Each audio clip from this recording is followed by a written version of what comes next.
Action first ஹாஃபில் ஒரே ஒரு ஆக்ஷன் மட்டும் இருக்குது. மோஸ்ட்லி ஃபேமிலி ஓரியன்டாக லவ் ஃபேமிலி. அப்புறம் மமிதா கோம்போ எப்படி? அது ஒர்க் அவுட் ஆகும், நல்லா இருக்கும். தமிழ்நாட்டில் ஒர்க் அவுட் ஆகும். ஒர்க் அவுட் ஆகும். ஃபேமிலி ஃப்ரெண்ட்ஸாக போய் பார்க்கலாம்.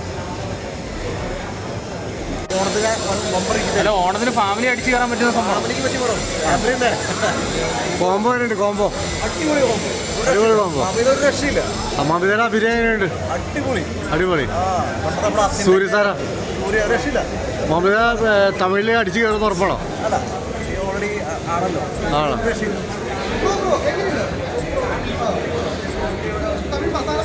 അങ്ങനെയൊന്നുമല്ല, നല്ല ഫാമിലി പടം. നമ്മുടെ പണ്ടത്തെ സൂര്യ മൂവീസ് ഉണ്ടല്ലോ, ആ വാർണമായിരം ആ ടൈപ്പ്, അങ്ങനത്തെ ഒരു റൊമാൻറ്റിക് കോമഡി. ഒരു രക്ഷയില്ല, എനിക്ക് ഭയങ്കര ഇഷ്ടപ്പെട്ടു. മമിത എങ്ങനെയുണ്ട്? മമിത സൂപ്പർ, ഒരു രക്ഷയില്ല.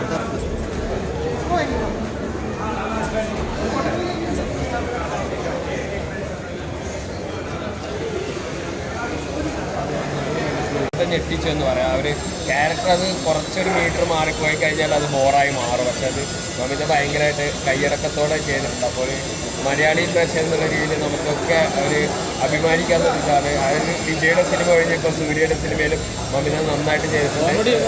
കോമഡിയൊക്കെ നന്നായിട്ട് വർക്കായിട്ടുണ്ട്. ഫാമിലി ഇമോഷൻ തന്നെയാണ്. മമിത തമിഴ് സ്റ്റാറാവോ? എല്ലാവരും ഓൾറെഡി സ്റ്റാർ ആണല്ലോ. തമിഴ് എല്ലായിടത്തും നന്നായിട്ട് വന്നിട്ടുണ്ട്. ആ സിനിമയ്ക്ക് എന്താണ് വേണ്ടതെന്നുള്ള രീതിയിൽ മമിത നമ്മൾ ആ ട്രെയിലറിലും സോങ്ങിലൊക്കെ കണ്ട പോലെ അതേ ഒരു നല്ല എനർജറ്റിക് ആയിട്ട് സിനിമയെ കൊണ്ടുവന്ന് അവരുടെ കെമിസ്ട്രി തന്നെയാണ് സിനിമയെ കൊണ്ടുവന്നത്.